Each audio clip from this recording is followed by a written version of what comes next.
This is Nyago, the Patriot of Africa, from African Patriotic Movement, AFPAM, the fountain of mindset revolution. I present to you the African Continental Address. The main theme stands, the white enemy of Africa. I read to you the executive summary. We begin with the background, where the tradition Africa lived as follows. The ancient Africa. Before the 19th century, Africa was a solid land of peace and unity, where natives had advanced modern tradition. There existed commercial ties, where Africa sold gold, ivory, to Europe. And here came the Resource War. On 4th July 1776, America secured full independence from Great Britain. This left Britain without enough resources to support European industrialization. So the pressure called for the Berlin Conference of 1884-1885, which endorsed the colonization of Africa to extend imperialism and acquire cheap resources for Europe. It is this looting that positioned today's so-called first world countries at the historical expense of the present third world countries. The continental damage. Africa lost both the 19th and 20th centuries serving the colonial masters until World War II, which weakened Europe. Then African states used the chance to claim for their independence. In the 1960s, many African countries championed independence, and by 1990, the red colonialism had ended, though the black governance up to date relies on modern imperialistic administrative systems.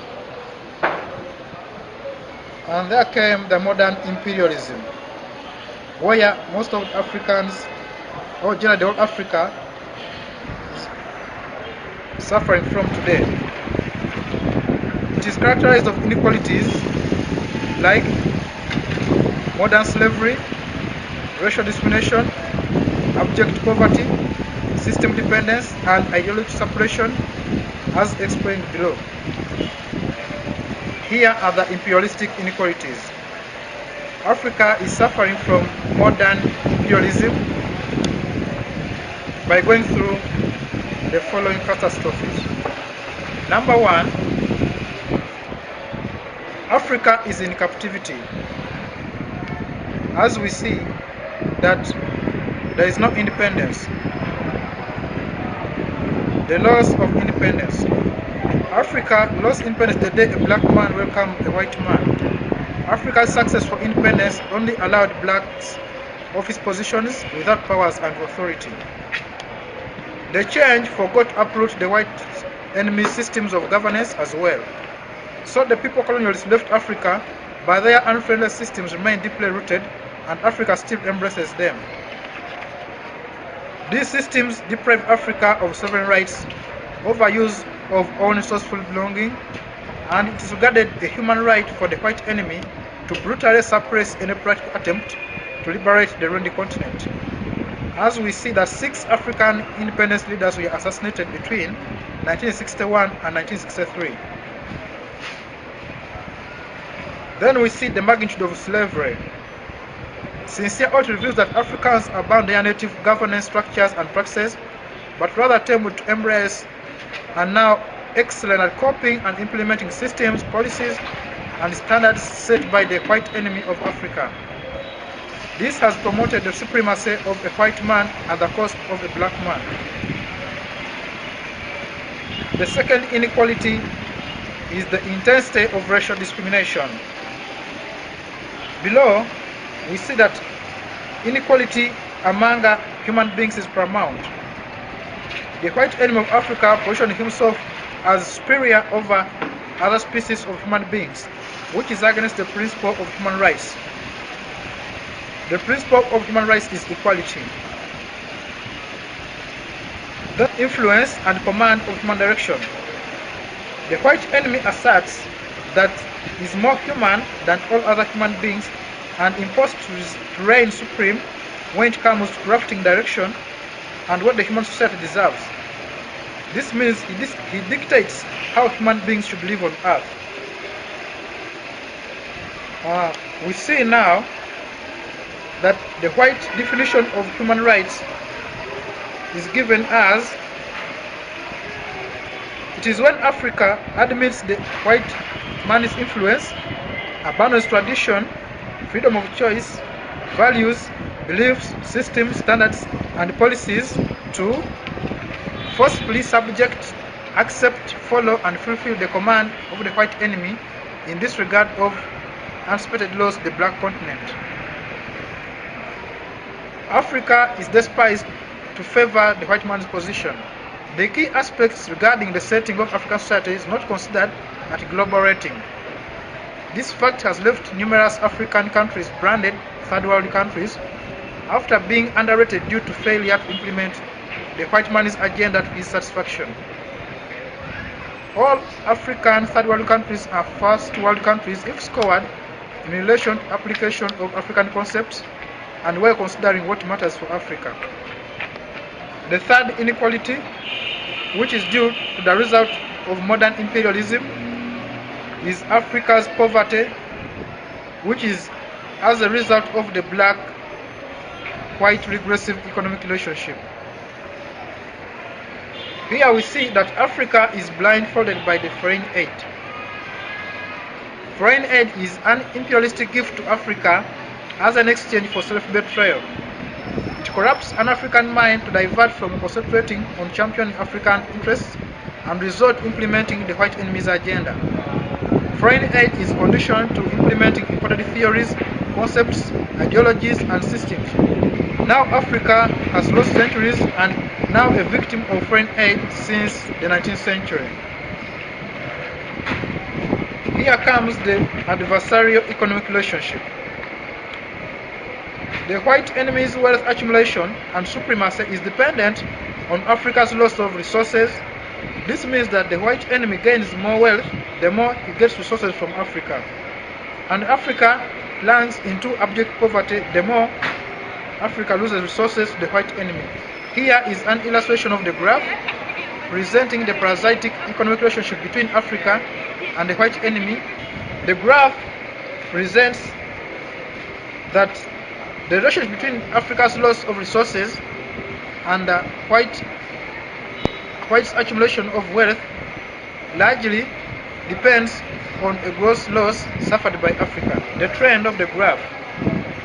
The graph shows that Africa's wealth regresses as he loses resources to the whites, and the whites' wealth progresses as they acquire more resources from Africa.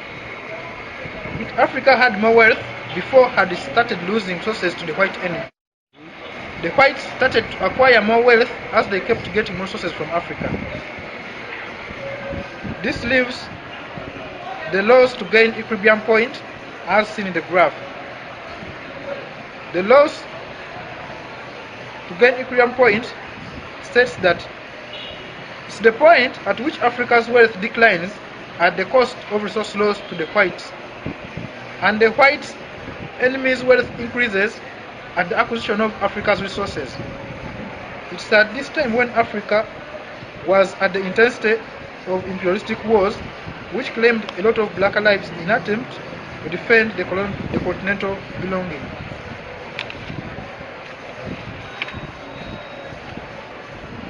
The loss to gain gap, as seen in the graph, it is the gap resulting from the decline of Africa's wealth below average recovery and the acceleration of white enemies' wealth beyond average reconciliation, hence creating an unrecoverable poverty gap between the Africans and the whites, to which bridging the gap will remain a myth unless Africa structures fundamental revolutionary measures.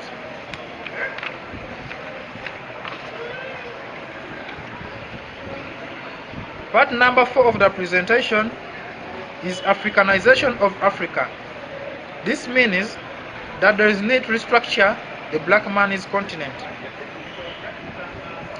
Here we see the genesis of confusion. Before the 19th century, Africa was a solid land of peace and unity where natives had advanced modern tradition. It is the imperialistic forces that de-Africanized Africa by brainwashing Africans through teaching theories of the white man's model of civilization. We see the incompatible exchange point. The incompatible exchange point means that point when the pride and supremacy of Africa's modern tradition was exchanged for the white man's civilization, which does not fit the Africa's indigenous systems and structures. Africa's everything was exchanged for the white man's best nothing, which has ruined the continent beyond mutual repair. Africa needs to reposition itself. It is only embracing African systems in Africa that can make Africa supreme over the white enemy. But fixing what is white in a black setting has and will forever position a black man second after the white man. The systems below must be repositioned for Africa to regain the lost greatness. Africa lost the following to suit the prevailing white man's model of civilization. Number one is commerce of religion. The African god became a small god, and the imported god became the supreme god to whom majority Africans pay routine tithe for imported white blessings. Second is the commerce of identity. African names became second names, and the imported names became first names, for which Africans pay for baptism to attain heaven of white identity. The African tourist attraction sites like lakes, rivers, mountains, and state streets lost their local identity to foreign names. That is to say, in East Africa, River Chira became River Nile, Lake Nalubale became Lake Victoria, among others. Another is the commerce of war. War stands as the only modern conditioned cash crop the white enemy exports to Africa, and many African countries receive war machines in exchange for continental wealth, values, peace, and unity.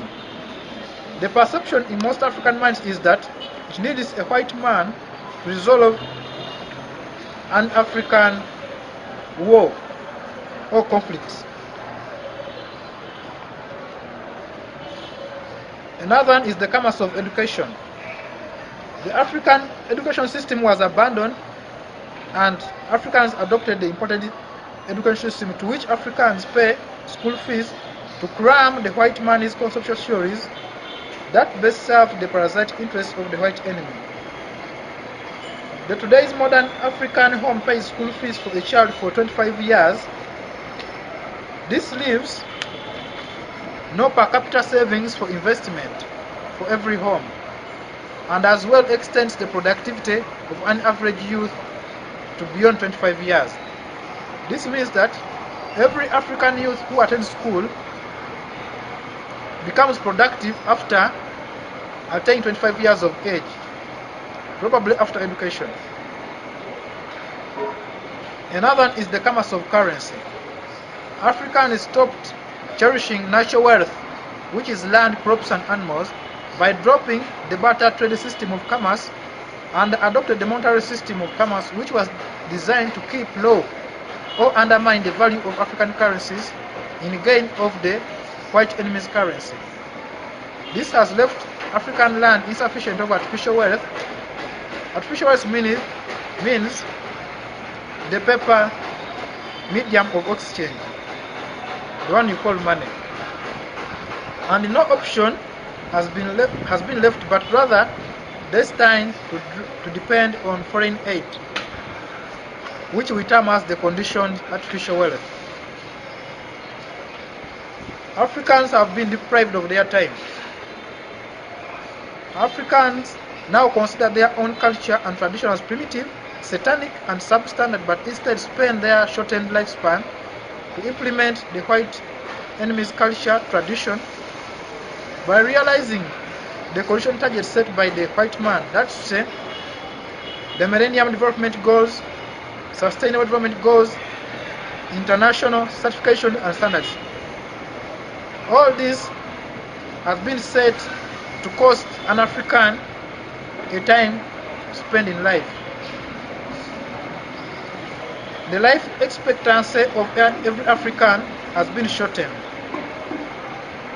Most Africans lost the long life expectancy in exchange for the imported pandemics, virus, and wars. The African continent is now full of wars, pandemics, and virus, a lot of diseases which had shortened the life of the black man. We come to the commerce of language. Africans lost their local intercommunication advantage by undermining their native languages and embraced foreign languages, which caused Africans studying to ease their interaction and communication with the white enemy to exercise his exploitative imperialistic interests. Now Africa is suffering from food insecurity. Africa lost the indigenous farming practices, crops, breeds of animals, to civilized farming practices, which has plunged the continent into devastating famine. Now we see that the whole of African continent is fragmented with republics conflicting. We term it as continental fragmentation. Africa lost her bonded political structure to fragmented warful republics which serve individual interests of the white master. Many African countries now spend more than a quarter of their deficit budgets on unproductive political activities. We see the extinction of modern tradition. Africa exchanged her culture, values, morals, and sentiment to the white enemy civilization, characterized by pornography, gender transformation, and baseless gender confusion. When we come to the land system of Africa, it was differentialized. Africa lost her socialistic land system to which all Africans had free rights to land use and accepted the white enemy's discriminative capitalistic land system which gives exclusive rights of land ownership to the capable few individuals. This has left majority of Africans landless and unproductive. Another is the commerce of justice. Africa's judicial system was exchanged for the imported ruthless judicial system full of indemnities, penalties, and life and death sentences. This imported system of justice caused the black man to understand and exercise law as was said by the white man, and its contrary means injustice. I read to you the full definition of injustice. Injustice means being against what was said by the white enemy in attempt to try the African interpretation of justice. That's why ICC singles out a black man as an element for proving to the globe that justice prevails. And this causes the black man moving from Africa to the foreign land to seek proof of foreign justice. But no room is left for Africa to summon the white culprit to seek proof of African justice from Africa. The next is the commerce of health system. Africa lost her natural health system, and now Africa's health system is a conditioned import in the form of specialists, drugs, medicines, vaccines, and contraceptives. Next is approval of rights. Africa lost the right to certify and set standards in a diversity of aspects, but rather comply with what is said by the foreign groups serving hidden interests. These groups are against the will of an African man. The commerce of leisure time. Africa dropped the non-costly traditional games like Omweso, and now more than half of African population routinely lose time to watch and lose money to pay foreign companies in the form of subscription to watch soccer, wrestling, betting, among others. Many spend leisure time drinking expensive imported brands of spirits. Now here come the commerce of marriage. African customary marriage, which was built on parental trust, is now not much binding and majority pay for conditioned imported ring and law-based foreign form of marriage. Many others spend all their short lifetime savings to fulfill more than 3 marriage forms. The high cost and rigid conditions aligned for imported marriage forms has led to mushrooming of many African single parents and children of an African sin. The fate of skin color. The white man denamed the chocolate skin color of Africa's identity for black to symbolize evil, and the brown skin of the foreign identity became white to symbolize holiness. The above shows that the white enemy exercised a multitude of strategies to whiten the black continent, and Africa had to pay a huge cost of determination to regain her lost sovereignty. Part 5 of the presentation reads that Africa has to restore the continental hope. Africanization of Africa will permanently restore the health, peace, unity, wealth, pride, and the greatness of the blessed continent. Relying on the white enemy systems will eat up the black continent until it's completely off the global map. Africa will remain in the books of history, and the black man of the 21st century will admit the blame of self-betrayal. Yes, the white friend of Africa cannot wait to witness the greatness of Africa after cherishing our own and dropping the foreign languages, the foreign medium of exchange, the foreign education system, the foreign religious systems, the foreign judicial systems, the foreign political systems, administrative systems, land systems, and health systems, among others. In conclusion, the loss at global revolutions is interpreted as, from the 15th to 18th centuries, Africa was successful in international trade dealing in gold, ivory, etc. While Britain was at the edge of a agricultural revolution in America. The Industrial Revolution sparked off conflicts in Africa due to forceful extraction of resources for European industries. The Motor Revolution left Africa with low-value medium of exchange. The Digital Revolution has left Africa without confidentiality of strategic information stored at the digital cloud, managed by the foreign satellite codes, and trillions are lost to daily subscriptions for digital space. Currently, Africa is left with only one resource called unity to lead the globe at mindset revolution, though still suppressed by the modern imperialistic political systems. Next is the frustration of liberation moves. World history notes that liberating Africa from imperialistic suffocation is interpreted as declaring poverty and the end of the white enemy supremacy. The foreign response of ideological suppression is illustrated by the imprisonment of key figures like Nelson Mandela for 27 years and the assassination of many African revolution leaders like Malcolm X in 1965, Amilcar Cabral in 1973, Patrice Lumumba of Congo in 1961, Martin Luther King Jr. in 1968, Salvador Solimpio in 1963, Eduardo Mandela in 1969. The murder of Col Muammar Gaddafi of Libya in 2011 and the recent attack on Niger by France, of which the power of termination does not replicate the alternative strategies for peace restoration, and it has been the norm elsewhere. Now, Africa must embrace the factor of unity. Africa's liberation calls for solidification of divided fragments, the one we call republics, to form a collective uniform transformation, just like the United Arab Emirates, the United Kingdom, and the United States of America.